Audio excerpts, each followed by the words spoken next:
one of the biggest challenges, I guess, in any business or any relationship is communication and thinking about the four founders all doing these other things. Are there certain rhythms or processes that get you together to make the big strategic decisions, and then just the day-to-day operational stuff? How do you deal with the communication issues?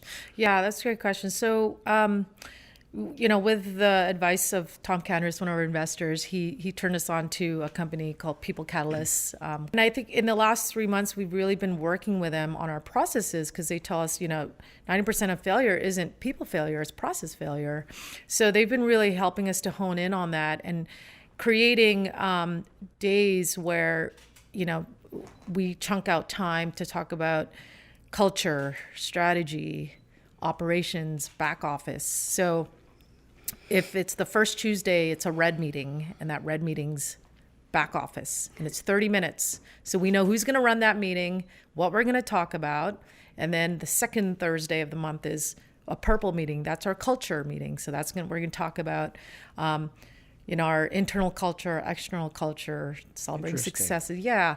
And so they've been really helping to set us up in that way, that when it's time to scale up, and scaling up allows us to be more successful, because we have these processes in place that we know what day of the week we're going to be talking about what and where and who facilitates that. So it's really cool.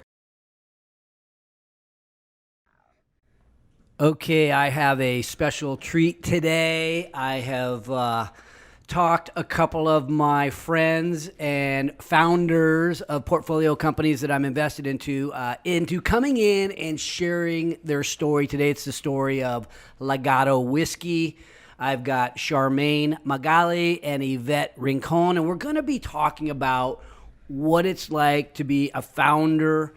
These two have started this whiskey company along with two other partners, and somehow they decided to let me in on the action a little bit. So we're going to talk about that, where they came from, how they established their team.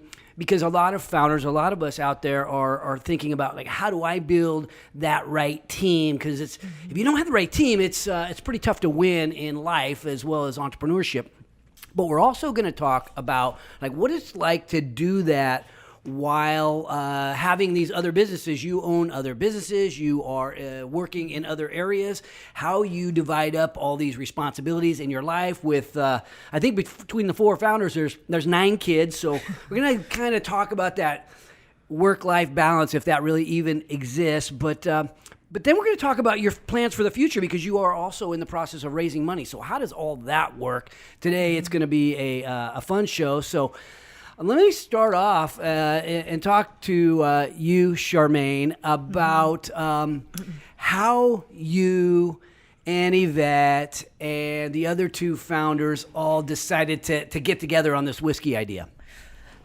So I think it started with Yvette and I. We kind of, developed this love for whiskey, and really started to really look into different flavor profiles. We were really intrigued by it, and sort of the art behind different flavors. And isn't whiskey kind of like a guy's drink? I mean, you always think of like somebody drinking Jack Daniels, and it's always a Jack and Coke or something. It almost seems like it's always a guy, and a woman might order something else, vodka, cran,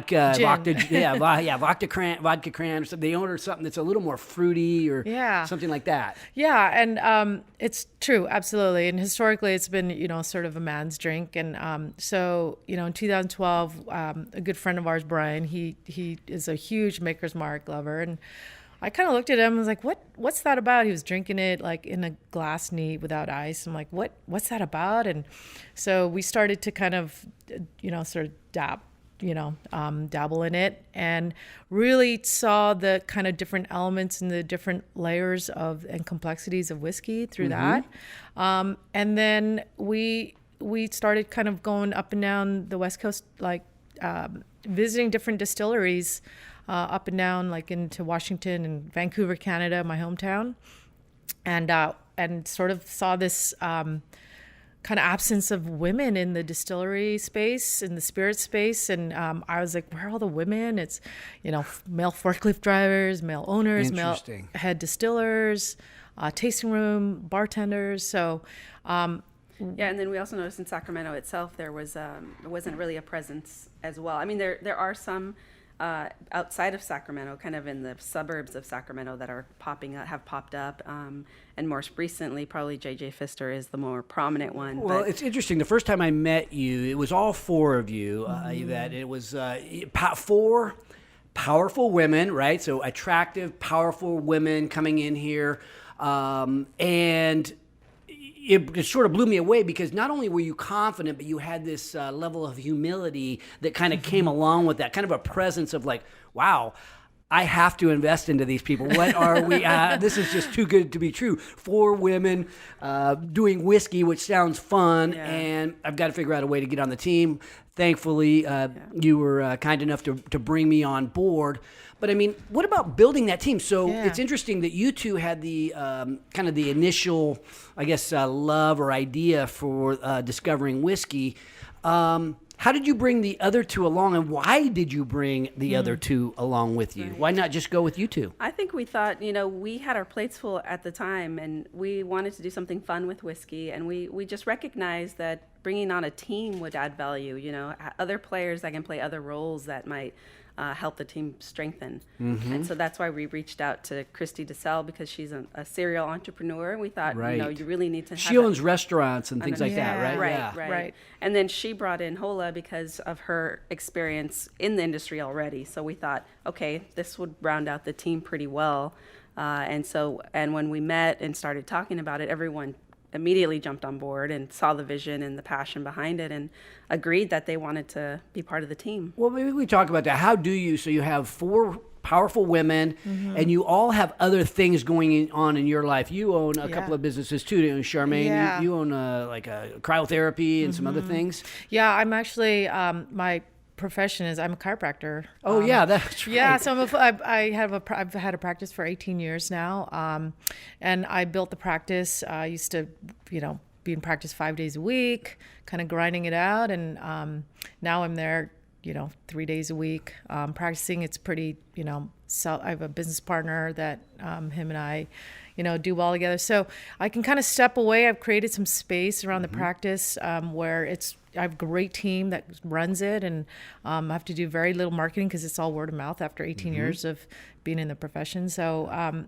it allows me to get some space around being able to do this other Well, what project. about that? You work for the city, right? You have this... I have a full-time You have job. a full-time gig, and between the two of you, you have 3 children, 2 twin daughters and an older child, a Son. son. 7-year-old. Yeah. So, okay. So this is kind of multiple jobs, plus you're in a startup or an early stage company with the 3 kids. What do you do on the team? I mean, what's your role? Yeah, it's very challenging. My job is full-time, and it requires all of my energy during the 40 hours that I'm there. Okay. So my role is mostly on the support side. Charmaine's really running point guard, right? And for us, all the rest of us, we're all support in our roles. Okay, so Charmaine, you're the president of the company. Yeah, Everything CEO. sort of rolls up to you in terms of like responsibility for the execution of the day-to-day. Right, And then the other players on the team, how do you divide up the responsibility? Sounds like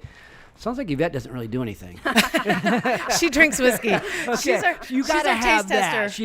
Okay, And perfect. actually, she's kind of our resident bartender too, because she creates some of the recipes and stuff. Oh, but sweet. Okay, but good. it's great. We've really developed into our roles. We're we've kind of are playing to our strengths. Yvette has a really great strength of financial analysis and background with. So she's our CFO, and she helps on the sort of sales and overlook kind of our distributor relationships. Chrissy's our COO, so she does a lot of our operational things. But she has, her value is really awesome in that she has deep roots in Sacramento. So she has a lot of great relationships and a huge network where she's brought in a lot of relationships, whether it's restaurant and bars, because she has those relationships currently. And so she has that aspect of, kind of the retail side of, And then Ola, you talked about her having some industry experience. Yeah, so she has she had a martini, red drink martini, and she now has a sparkling wine out on the in the market. So Hers is more of like a sales kind of, and giving that background of like the marketing and the distributorship as well. So Okay, so you have a well-rounded team. Is there anything missing from the team? What are all the gaps filled between the four of you, or do you have other areas where you're like, hey, we're early stage now, we got to fill in a few gaps? Has that surfaced yet? I think our gap that we've recently filled was kind of a boots on the ground sales. Okay. And so we've hired someone recently that has a ton of experience, and he's been hitting the ground running and sprinting, and so he's been really opening up a ton of accounts for us on the restaurant bar So side. you brought in a guy with the four women, huh? Okay. regional sales manager, yeah. Okay. James. Yeah. I mean, there's no problem more sales won't fix, right? So you've got this early stage company. What are the biggest challenges you've run into? I mean, time is also always a challenge, balancing everything out. In terms of the business itself, it's, we're coming into another raise to grow faster. I mean, the more money you have, the faster you can grow, I feel, is kind of our experience. Well, I want to jump into that in a second, but you talk about time, right, with the 3 kids, and I know the other founders have children as well. I think you said 9 between all of you, and they're all under 9, I believe, so they're all little. So how do you juggle your time? I mean, any advice to other people who are trying to do it all, be it all, and still grow? I mean, I think really it's being present with what you're doing in that moment, and really like scheduling out, like if this is the day that I am really going to work on Legado, chunking out that time, and then the minute I pick the kids up, that I'm present with them. I've got to let the other things go, although there's 10 million emails and people texting you all day, but really understanding that the present time consciousness behind running the business, and then having the time with the children and making sure that I think we're also able to, we try to be really aware of how many events we're scheduling, like not schedule 10 in 1 week, but then also leaning on each other. If there are events we absolutely have to be at, we try to share that load in terms of, okay, you go tonight, I'll go another night, you go here, we go. So we've done some events with you where you've come out and poured at different events, and it would seem like you might drag the kids with you. I've never seen any little kids with you guys, so the kids can't come to work with you. No, that's a little hard because it's at bars and restaurants. Yeah, it's like, okay, that would be awkward. Go ahead. We've learned to outsource too a lot of in learning like our capacity and our bandwidth, and then just saying, look, we know when to say no, so we've got to pay somebody to go. And we have a great team now, and James is our regional sales manager. We have Stephanie and Bree that can run tasting events for us. Irene, that's kind of running our marketing. She's our new marketing director. So we've been able to kind of get a solid team behind us that if we needed to call on them, that they're ready to go. So that's great. I'm thinking about one of the biggest challenges, I guess, in any business or any relationship is communication, and thinking about the 4 founders all doing these other things. Are there certain rhythms or processes that get you together to make the big strategic decisions, and then just the day-to-day operational stuff? How do you deal with the communication issues? Yeah, that's a great question. So, with the advice of Tom Candris, one of our investors, he turned us on to a company called People Catalyst. Carla Nelson and Alan and Kevin are great. They say hi, by the way. So, And I think in the last 3 months, we've really been working with them on our processes, because they tell us, 90% of failure isn't people failure, it's process failure. So they've been really helping us to hone in on that and creating days where, we chunk out time to talk about culture, strategy, operations, back office. So if it's the first Tuesday, it's a red meeting, and that red meeting's back office, and it's 30 minutes. So we know who's going to run that meeting, what we're going to talk about.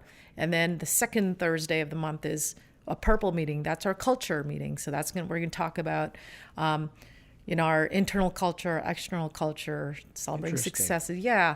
And so they've been really helping to set us up in that way, that when it's time to scale up, and scaling up allows us to be more successful, because we have these processes in place that we know what day of the week we're going to be talking about what and where and who.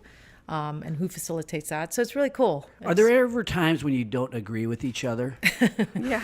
Oh, yeah. Sounds like a yeah. We're Okay, four women. How do you, okay, so you don't agree. How do you sort out the disagreements and move forward? I think it depends on what the decision. If it's a big decision, we tried to come to a consensus, but at the end of the day, it's got to be a majority vote. And that's kind of what we learned from our time with Carla as well. It's like, it's okay to disagree, but just agree on how you're going to disagree, right? Yeah. It's going to be a majority vote when it comes down to that. But if there's just day-to-day decisions that we don't agree on, we're not all like so stuck in our ways that we don't compromise or kind of give a little.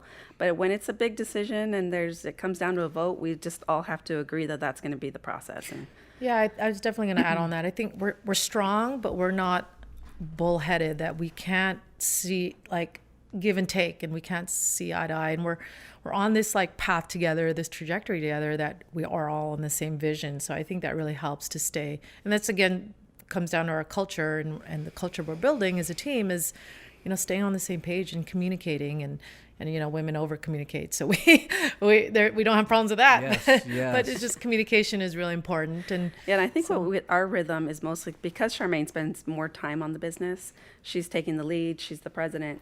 So then she can communicate to me, to the others, and be kind of the hub. Yeah, so the right? board sort of empowers her to run the business, and so most of those decisions get done by you. And any big things we come together to talk about. Makes sense. Yeah. Well, thinking about this, I want to get into your raise later, but thinking about, okay, so you have 4 founders, and you've had to divide up the shares so that people have different amounts of ownership, and then you're bringing on more investors and so on.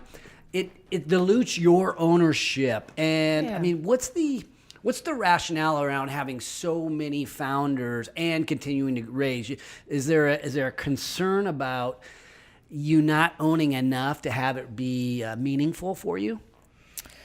I mean, I think that at the end of the day, the goal is to build this company up as much as we can in terms of value. That isn't an issue.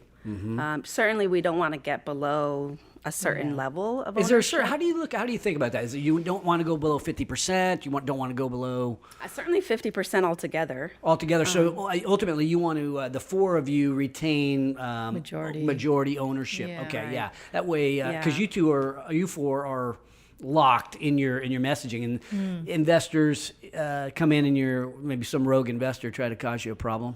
Right. Mark Haney or Tom Candace come in. probably We want to have that. We probably want to retain 51%. I think it'd be Candace, actually. And for those of you that don't know, so Tom Candace, the other investor that we're referring to, he and I are like best friends. We're like brothers. Yeah. See, we're next door neighbors. See, I call myself the entrepreneur next door, but really he is my entrepreneur next door. So I think I brought him over to you guys. did. I think I introduced you. Okay, You did. Thank cool. you. Hey, yeah. He's been a great asset, and we're doing some consulting with him as well. And he's a great asset to be on our team. Such a sharp guy. And thinking about that, so you bring in investors, you bring in me, you bring in Tom.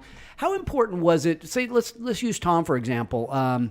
His, I guess, wisdom. He's built several companies and had nice exits, and got a lot of experience. How important is that in an early investor?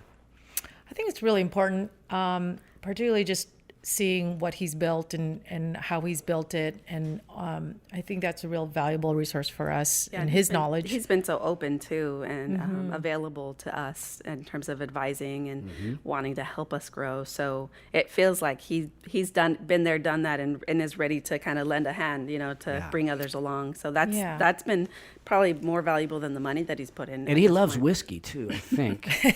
We've heard stories.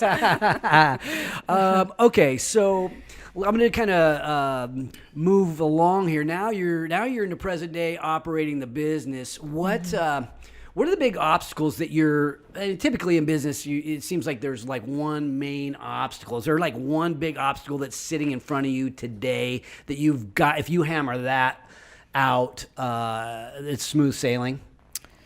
Yeah, I think kind of the barrier entry for us is just the spirits space and women in the alcohol space. And how do we go up against other craft alcohol companies or big companies like, if we even do Bullet, Jameson, all those. And then figuring out kind of our marketing strategy around that to get case volume sold. And At and the then end of the day, you want someone to pick that bottle off the shelf, Yeah. or ask for it at the restaurant or bar. And so at this point, we're working on brand awareness, and so And trying to. how different? What is? Do you guys have a differentiation? I mean, it's for women. The name, by the way, Legado means legacy. I remember when you Correct. told me that, I was like, oh, I sort of fell in love with the brand. Do you consider your brand kind of a differentiator at some level? Definitely. I mean, even by the look of it, if you walk down the aisle and you look at most of the bottles, it will stand out because it has a white label and it's pretty simple in its form. And so most bottles are darker colored, and they look a certain way. And so I think most people might catch most people's eye. But I agree. in terms of our brand and what we stand for, I think is also kind of a differentiator. If I can say that If you're word. listening to the podcast, you might switch over to YouTube and you can actually see a picture of the bottle. This is one that you autographed for me, so I can't open it and crack it open. But he just wants another bottle. That's yeah, but yeah, I treasure this one. This is like a trophy, a symbol of one of my great investments, and I keep it on the shelf. And it reminds me of you. So the brand, is the four women a piece of the brand? Do you think? And at what level is that? I can see the characteristics of the bottle, of course, are unique. But is there something around around the word legacy or around the four women? Yeah. For sure. I think, again, part of what you've mentioned and what attracted you to us is kind of our humble beginnings that we've all have emphasized, in that we grew up, in families that are ethnic families, immigrant families who, immigrated from all parts of the world, and growing up, maybe not with a lot of money and resources, and being diverse in ethnic cultures. So we don't really fit the mold of what you would traditionally see as like whiskey kind of distillers, where it's Handed down generation to generation. Okay, interesting. And so That's kind of the norm. And so for us, I think what also from our beginnings is what we've learned to this point in our life is that hard work pays off. And so even though we didn't start here in life and started here, our hard work has raised us up. And that's kind of part of the message, is the legacy of where we have come from, right? And so that's what we're wanting to do, is try to encourage people and really inspire people to say, look, even though it doesn't make sense, you look around in the industry and no one looks like you or talks like you or has ever done it before. With some hard work and the right team, you can get somewhere. So how do you make that? How do you get that messaging? Because that's what got me. We were face to face. I sensed it. I saw the bottle, but it was your presence that really brought me into that. And if you're going to scale a business, to share that message in a way that reaches somebody that can't meet you face to face. How have you decided to tackle that? Yeah, I think immersing ourselves in the community at Right. this point. Like Yeah. we're doing a campaign of awareness of our brand, and part of that brand is us. And so that's what you'll see out there. But also connecting we're doing dinners with other restaurants. We are partnering on a big event coming up in June. we could say where probably we'll be like the main whiskey. we'll be at the official whiskey All right. of the Sacramento Pride Festival. So, and back to Yvette's point, is supporting the groups where our voice is sort of similar. We're getting invited to a lot of women functions. We're getting invited to LGBT functions. We're getting invited to different diverse groups to speak and to represent, or to sponsor, or to pour. And so I think by default, because of who we are as a group, we've attracted sort of that. Yeah. And what we're consumer. trying to get to a point is where you're not only buying the whiskey, but you're part of an experience, part of a group, I would guess you would say. But So we want people to buy the Legado, but also be part of our community, be part of what we stand for and what we are trying to inspire in others, is that you can do anything with hard work. And you, as crazy as it might seem, there are other people out there to support you like us. And to help you to That's get interesting there. about building a community, because here at Haney Biz, we're sort of building an entrepreneurial community. I shouldn't say sort of. We have an entrepreneurial community, early stage, even medium-sized companies. Some of them are our portfolio companies, but it's anybody who is forward-leaning, focused here in the Sacramento region today on growing as an entrepreneur. But thinking about scaling, so this is kind of an interesting thing, because we invest into a company like yourself, or even here at Haney Biz. To me, I feel like I can build a very nice business right here in Sacramento by investing into local entrepreneurs. But in a business like Legado, is the intent to, it sounds like you're going to own the Sacramento region and really sort of build that word of mouth community here locally. How do you expect that to, I guess, be put into another geographic area? How do we get somebody in the Bay Area or LA? Right.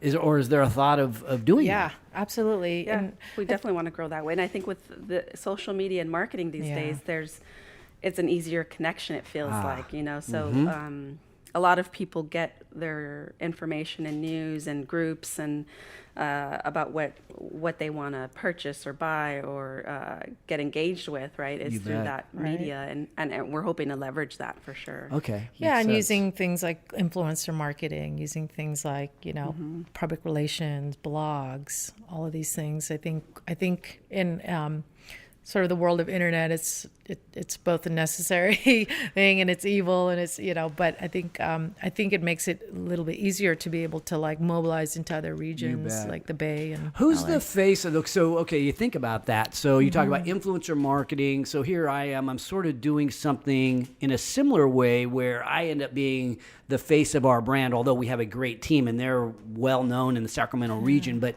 Haney Biz and Mark Haney and all that kind of stuff ends up being a little bit of a personal brand, and that's part of who we are. How would you describe your brand? And you talk about this community. Charmaine, are you the sort of the face of the community, or is it all four of you kind of simultaneously? Yeah, I think it's all four of us simultaneously in any moment. Sometimes it's, DeSalle, sometimes it's myself or Yvette, and depending on where we step into and, sort of our strengths. But I think all of us play a very crucial role in the community in sort of the face of our company I mean, and I our think brand. if we had to choose, it would probably be Charmaine. But if we didn't have to choose, we could be flexible enough to be able to pivot to each person. Yeah. Probably not me, but Christine. Well, I think that's kind of the interesting thing about a community, because one of the things about a community is the potential for network effects. So if somebody who loves what Legado is all about, that's not even associated directly with the company, but they're part of the community, they start talking it up and they sort of share. You talked about these groups that you're speaking to, and as they fall in love with you, they want and fall in love with the brand and what it's all about. They sort of want to share it for you, I think, or for themselves, for the community. And we've definitely experienced that already. We've got a close group relationship with a group that's Sacramento Lesbian Group, and every event that they have us there co-sponsoring. And there's another group of women who meet monthly that do takeover bars, and they're really supportive of us too. So we try to get into all the bars that they're going to. So Perfect. I got to get invited out to one of these things. So we're already seeing some of that happen in terms of people getting excited about the brand and wanting to support us. That's great. But also, it's really awesome now to see sort of the bars and restaurants and different ethnic bars and restaurants teaming up with what you wouldn't traditionally think of, maybe a Mexican restaurant, them maybe going more towards tequila. Now they're really excited about whiskey, and you wouldn't think whiskey and Mexican food kind of go together, but it's really cool to see these different relationships evolve out of us being part of an ethnic group or that. So it's cool to see the name different. too, Legado does sound Spanish, right? So you think naturally, you almost think Mexican food in some, at least, that's interesting. So it's really cool that sky's the limit. Yeah, we can and these really... relationships are even better because it's a win-win, right? We get into their restaurant and bar, and then we can support them as well in the events that they try to promote or the business that they're promoting. So it just Yeah. creates a nice partnership. What's success look like day to day for you? Are there KPIs? Are there things that you measure to how are we doing? And what kind of things do you look at when you want to know, hey, how did we do today? Yeah, I think it's really based on kind of our sales with our sales manager and whether he was able to create a relationship with a retailer or like what we call an on-premise or an off-premise account. So that's sort of one of the KPIs we track. So you sell through big box retailers? You sell through grocery stores? Yeah, we Rayleigh's, Bel Air, all the Nuggets, Save Marts now have picked us up, so we're in all the Save Marts as of March. The local Total Wine and Whole Foods. So yeah, we've been really able to get into the retail space. Right, and then you also have the bars and restaurants. So interesting, you sort of maybe fall in love with it out at a bar, and then you can go get some for your home or a party or something like that. Yeah. At a Exactly. Nugget. Yeah, Yeah. exactly. Okay. Both are just as equally important, right? People seeing us out where they're eating and drinking, but also being able to go and access at these off-premise accounts. I would assume that a bigger part of the sales happens in the with the retailers. Correct. With the bigger company, the bigger stores, they buy Yeah. in bulk and so on. Absolutely. Yeah, they can definitely push more product out for sure. Is there anybody that's saying, no, I don't want it? Look, there's so many choices of whiskey now. Even because you talked about shelf space earlier, and it's like, well, how do you get through that crowded market? Yeah, no, I mean, with Yeah. Rayleigh's, because they're local, they were very generous in letting us in. And we think that was the reason they're supportive of local businesses. Save Mart, again, it was just finding the right access point. But I think as we get to the bigger chains like Safeway and Costco. they're and just Target. that's exactly the point, is like we already have enough, and there's no shelf space, or it's just a whole different ball game with the bigger chains in terms of their consideration for bringing in a new brand. Interesting. And an interesting thing too is I think what's really cool is seeing these retailers reach out to us or support us in such an early phase of our business because we're women owned. And that's really cool to see, them supporting our mission or our vision of that. And, for companies like Target and Costco, to be able to do business with a diverse supplier is really important for them. And I heard 20% now of their business has to go to a national women-owned certification. So we have that certification. And I think that levels the playing field a little bit and allows us to compete in the market space, which is really cool. Very cool. All right, let me put on my investor hat for a second here. I understand that you're going out for a new round of funding, another raise. Why? I think really to be able to scale up, to be able to spend more on the marketing, like Yvette said earlier, to be able to mobilize our sales force, get our sales manager out on the streets, maybe giving him some support. So there's some payroll, involved in that. So really I think that the marketing, really our big spends are marketing and our sales, payroll and, yeah. Well, Yeah, I think we've done a good job of so in terms of retailers, we're going to be in 300, between Rayleigh's and Save Mart, that'll be 300 stores. And so we did the good job of getting on the shelf. Now we need to do the work of getting it off the shelf. And Okay. that's what will help with the Interesting. second raise. A lot of times when I'm as an investor, I'm talking to somebody thinking about investing. And so I'm going to kind of go through some of the questions as I think about them, so that if there's any investors out there, they might, while I might be able to, this is not a pitch for people to come invest. I think there's regulations around that, so we might have to have a disclaimer here. But I want to kind of give our audience a sense of like the things that I sort of think about as we go into to think about investing into a company. First thing I really look at is the team, and I guess what I would say in this particular situation, I went in right away and you sort of blew me away with your presence and humility, as we talked about. But I think I would still challenge you on who's doing it full time. The CEO is part time, and like that to me is you are an exception for me as an investor in that arena. So how do you overcome somebody that's like myself to saying, well, this isn't even your biggest thing. You're a chiropractor. You work for the city. Yeah. She owns how many restaurants and so on. So. And you've got people are probably going to say that you have 9 kids as a deterrent, because I mean that would come across way wrong, and I would never do that. But there is a lot of other distractions in your life, and you're only doing this part, and nobody's doing it full time. Yeah, and that's obviously that's a great concern for investors. But I think. Part of our vision moving forward is that I'm considering putting my practice up for sale, or I'm going to be starting to back away from my practice where I can just manage it and hire somebody to run the operations and the daily, so I don't have to be there, and then shift into a full-time. And there's a tipping point with that. And so I'm hoping if it's in 2 years, in a year, depending on when that tipping point feels right for our company, is when I'll obviously take the step for that. So we have a plan in place that I'm going to go full time with the company. And then I'll challenge that concept, because you do want us on this team because we do so many other things, right? We bring a skill set that is able to prioritize, manage multiple, priorities at the same time, and the experience that we bring. So if I don't think you would have a team of 4 if we did it full time, right? Like we wouldn't be able to sustain this full time without a new company, right? Yeah. And so you get the benefit of the 4 team members each bringing their skill set and experience, even though we're only doing it on a part-time basis.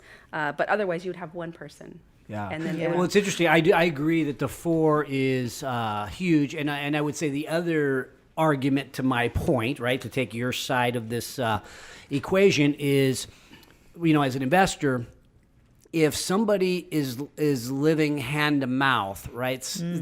Then there's that. I always look for commitment level, and are they if this doesn't pay them a nice paycheck, are they going to quit on me, right? Because I mean, why do companies fail? Because the leadership quits at some level. We're not making enough money. I can go get a job. This doesn't pay enough, and so on. And so you end up, it's not worth your time if it doesn't get off the ground fast enough. And sometimes we decide not to persevere in life if it's not working fast enough. And with you've already have this other success. You're not looking for that quick payday on the thing. That's correct. And I think I can share, we haven't taken, the CEO and the big board and the founders haven't taken a big chunk of payroll, and we may start taking modest payrolls. And so I think that's really cool for investors to see that, yes, we're committed, but we're not looking to, like you said, get the big payday and, taking a big chunk of investor money towards payrolls for CEO. And so we're taking very modest. Okay. So I like that answer. And so a direct question that I might ask a potential portfolio company is, how do you decide how much you're going to pay yourself? Yeah, I think. At this point, we're so young. It's like, what can we afford? Yeah. And that doesn't hamper our growth, right? Correct. I think our approach is always to be like smart about how we go about anything, and not put ourselves in a position where it's a dire position where we have to make a decision about whether we keep going or not. And so for us, like you said, we have other means of making money, and so really the growth and care of the business is really our priority, and being smart about continuing that growth over a period of time. Are you guys at S Corp, C Corp? We're an LLC. LLC. Currently. Okay, so there's pass through to your shareholders and so on. So are we profitable? Are we making money? Am I going to get a distribution? Not yet. Am I going to have a tax deduction? How's that going to work? You'll have a tax deduction. Okay. The business is making money, but the the founders and investors aren't making money yet. Okay. Understood. So what's the We're plan reinvesting. We're reinvesting You're back reinvesting into the company. into So the are you company. close to break even? Is that kind of the idea with reinvestments? Yeah, close. Because, Okay. like I said, we don't run a high expense sheet, which is cool. We don't have a big sort of lease payment. We don't. Yeah, overhead's low. Overhead's pretty low. So I think that's also, expenses are also one of the big KPIs investors look at. What's your burn rate? Where, bet.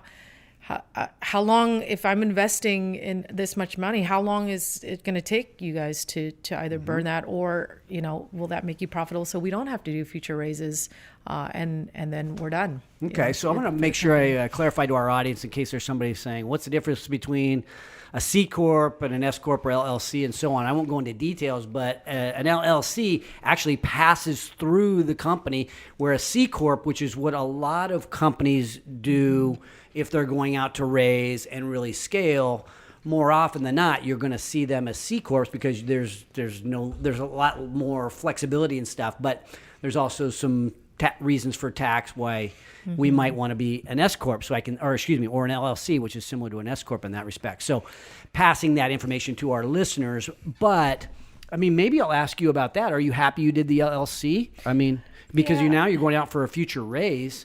Are there limiting factors associated with that? Yeah, I think initially we're happy with the LLC. And again, we have a great legal team. We have a great accounting team now that can help advise us when we need to make that shift. But I think for now, we're happy with what we're currently doing. Yeah. And then you said burn rate. So passing that kind of to talk on that. So it sounded like you're not losing a lot of money, you're not making money. And so I would assume the burn rate is minimal? Pretty minimal Okay. at this point. Which is good, which is what investors also want to see. So with this new raise, we're hoping that we continue that and then become profitable by 2021 or 2022 when we look at our future projections that we're working on. Is whiskey, you're not making the whiskey yourself, right? You have a distillery and a bottling company that you sort of outsource to? Correct. Okay, so Yeah. thinking about the cash flow of a business like this, you're not... Do you have to sit on a lot of inventory? Is this something that's cash flow positive, or is this something where every order causes you to need more money? Yeah, no. No, I think we're at a point where we're balancing that all out, Okay. so we can we don't sit on a lot of inventory, but we definitely. You sit on how do you decide on how much inventory? Is it 30-day supply, 90-day supply? Because you can get it pretty quickly if somebody else is making it. Yeah, it's about 30-day. Okay, you 30 sit to on a 6 30 days No, wait, worth. not 30. I'm sorry, 3 to 6 months. 3 to 6 months worth of inventory you have sitting there ready to go Yeah. in case somebody makes a big order. And then how long does it Correct. take you to get, once you place an order with the manufacturer, how long does it take to get it? It's not long at all. Like- yeah, it's a matter of shipping. Why are you sitting on so much inventory? I mean, just we want to buy enough where it's cost effective. Okay, so you buy in a bulk and it's a cost-effective Yeah, situation. correct. Gotcha. And then you sell to a restaurant. Who pays quicker, a restaurant or a Rayleigh's or I won't use any specific name, or a big box retailer? I think They're both the same. about the same. They're the same. Okay, so Yeah. they both Maybe pay the you in 30 retailer, days maybe or the 60 retailer days. Yeah. slightly. Okay. Interesting. Okay, so thinking about this, and we've already talked a little bit about your sales strategy. Is the idea to do it through an outside sales force, or is there an inside sales force that's a component as well? Yeah, I think outside for now and outsourcing sort of our to an outside marketing firm, agency, and then outside regional sales. But over time, we'll definitely want to build that as an internal team because that will probably decrease. Okay, our so you're outsourcing expenses. the sales effort right now. Right. Yeah. Who, how do you find someone to do your sales for you? Are there like rep companies that sell this kind of stuff, or is it like one person that kind of just does it part time? Just one person that does it. Yeah. It's all relationship building. We found our rep through a relationship with the brewery. So it's like as we're out in the community and we're looking for someone, it kind of just appears sometimes. So that salesperson that you said you hired, is that an employee, internal employee, or that's a subcontractor? Subcontractor. Okay, gotcha. Yeah. Gotcha. Yeah, and he's great because he's developed. He's been in the industry for some time, and he's developed those relationships. So now he's just And he distributes product for other people too, similar to like that. He sells other people's things that don't compete. Is that kind of the idea? Yeah, well, just currently beer right now, but yeah, so he's working in that's just the idea. a small portfolio. Yeah. Okay. All right. And we have sorry to not to cut you off. We have distributor reps too. So we have our current distributor now. That's in the greater Sacramento area. Who's your distributor? Mussetter.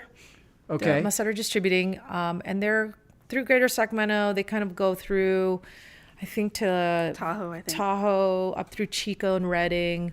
Do you find that a distributor really adds value, or you really have to get out there and kind of get the eyeballs and all that kind of stuff, and then the distributor just gets it from point A to point B? Yeah, the current distributor model right now is a little tough for brands like us.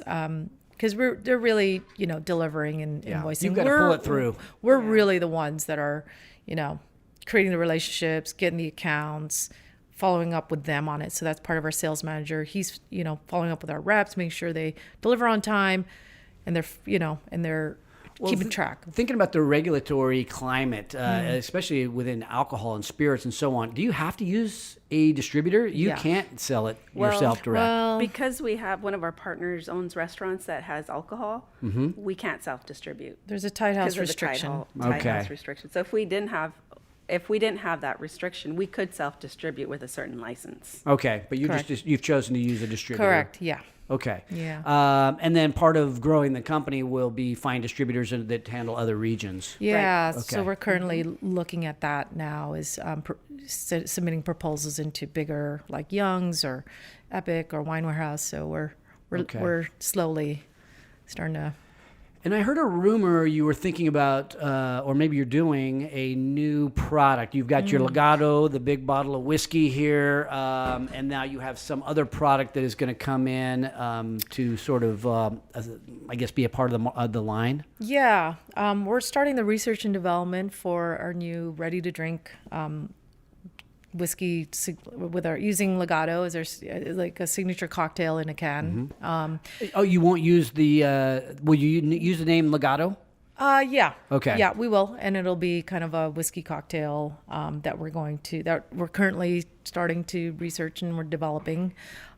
So we're in the early stages of that, and that's part of this next raise is using some of those funds to do the research and development for How this big ready is to this? drink. How big is this next raise? 150. 150,000. 50,000. Okay. Yeah. And how far does that take you? I mean, do you contemplate multiple raises, or is this gonna sort of do it, and then at some point you're gonna get bank financing? Yeah, I mean, when we're running sort of the numbers, and Ian's been really helpful with that. This will hopefully take us a couple years, and depending on kind of our business plan, like we're still definitely wanting to build this distillery, women-owned distillery, and with that vision in place, if it's bank loans or if it's more investor If you do your own distillery, Distillery. there's going to be a big capital expenditure at that time. Absolutely. So basically, build up enough volume so it makes sense for you to make that big investment. Correct. Okay. Correct. And you mentioned Ian. This is Ian DeWert. He's an internal. He's one of my teammates. He's the vice president of investments here at Haney Biz, and he's good with the numbers. He's so awesome. Yeah, he's so awesome, and he's been really valuable, in helping us with, projecting and where we're currently sitting and our expenses and all our KPIs. So okay, good. So thinking about this, what's the vision, the grand vision? You want to build something that what's the legacy going to be when we look at this thing? Down the road, 10, 15 years. What will we be saying about Legado Whiskey? Yeah, I think I mean, one of our visions is to put us on the map for women-owned distillery. There's not many in the United States of America. I think the closest to us may be in Oregon. I don't know that there's any in California yet. I don't think there are. Yeah, so that's kind of our big goal is to get one up and running. And is there ever a time where you envision having an exit where you sell the company? Is that part of the thought? I mean, investors sometimes want to know, how am I going to get my money back? Is it going to come through cash flow and the earnings of the company, which in an LLC, that's very doable. Yeah. or we might sell the company and have an exit, and there might be a big payday. I mean, Yeah. what do you expect in terms of those two? Yeah, I think Yeah, I think that's always kind of out there in terms of one of the goals, if we can, if and when we get there. But I think the distillery is probably, I don't know that they're separate goals, but definitely on that same path of, getting that distillery up and running, not only because to be women owned, but in Sacramento and kind of, again, towards that community piece. The distillery also gets us another few lines of revenue in terms of contract distilling and being able to distribute more out of there or sell out of there. Well, how am I going to get my money back? Is that going to come through you selling the company, or am I Yeah. going to get money every year starting at a certain date? both. I think. Okay. Yeah. We're looking at both pathways of if we build the whiskey and again we can there's lots of different SKUs we can start to create, whether it's tequila or another type of whiskey, vodka gin. So we can start going in, or the ready drink. We can and then be able to sell those off separately, and so we can When do you expect to start paying back distributions? I don't know that we've looked at that in terms of timeline, but probably 2 not, years. Yeah, not in 2 years, but maybe after 2 years. Yeah, 2 to 3. Okay. I'm challenging you because on the raise, they're going to ask you that question. Yeah. I think the way gonna we wanna have it, know. I think the way we have it set right now with our projections with what Ian's helped us, I'd say 2022. So 2 more years. Okay, cool. Year 3. Yeah. Yeah. I know I kind of put you on the spot on that, but Yeah, but no, I it's good say to- that because I say this for other founders and other investors. We want to know. So I'm a little unique in the way that I invest. Do I like these? Yes, I'm going in. And then I have Ian to keep me sort of on a diet. Why are you investing in this? How are you going to get your money back? Oh, I hadn't thought about that. I just love, these are rock stars and I want to help them. yeah. So I think that way, Yeah. the way I think, and it's not the way that the typical angel investor thinks is, look, I like these people. They're going to be successful in their life. I want to help them be successful. I know what goes around comes around. That's my mentality. Yeah. I think I'm unique in that characteristic, and that's why I brought on, someone like Ian to sort of go, well, Mark, you're going to want to get your money out. And I'm like, Temper well, you a I'm just little. trying to help Sacramento. I know I'll be okay. And so far, it's worked out pretty well for me because I haven't really focused that much on, what are the numbers and how am I going to get my money back? It's, is this person going to be successful in their life? Yes. Cool. Yeah. Do they have the commitment? Are they humility? Is their humility and value system seem to align with the way I think? And it's like, yeah, let's do it. Let's see what we Yeah. can help them. That's That's cool. how I think. But I have a sense that from being around this community now more and more, the angel investor community, I'm not the norm in that. So, Yeah, I think you're right on. I'm kind of cut the same way in terms of you could probably have the best product or invention, but if you don't have the team to execute, I don't think you're going to get very far. I think you're right. Yeah. Okay, so let me just ask maybe a final question, just so we can kind of, so you four are doing this, which I think is really neat. It's like all 4 successful women and deciding to let's do whiskey. All right, whatever, let's do it. Let's get the team together. Any advice to somebody who's looking at this going, that sounds fun. I would like to do that too. I have success. I got enough to, if I get 3 or 4 of us, we throw in and we could build something like whiskey or wine or yoga or whatever else I like to do that's kind of cool. Advice to somebody thinking that this would be a fun, you can't go into it as a hobby. So to turn this into a real business, any advice to somebody? Yeah, I think it's really it's tough. It's a tough industry. Alcohol is a tough industry. It's heavily regulated, and I think really is just having a great team behind you and great support behind you, but also you're going to have failures a lot, and you can't let that deter your vision and your mission.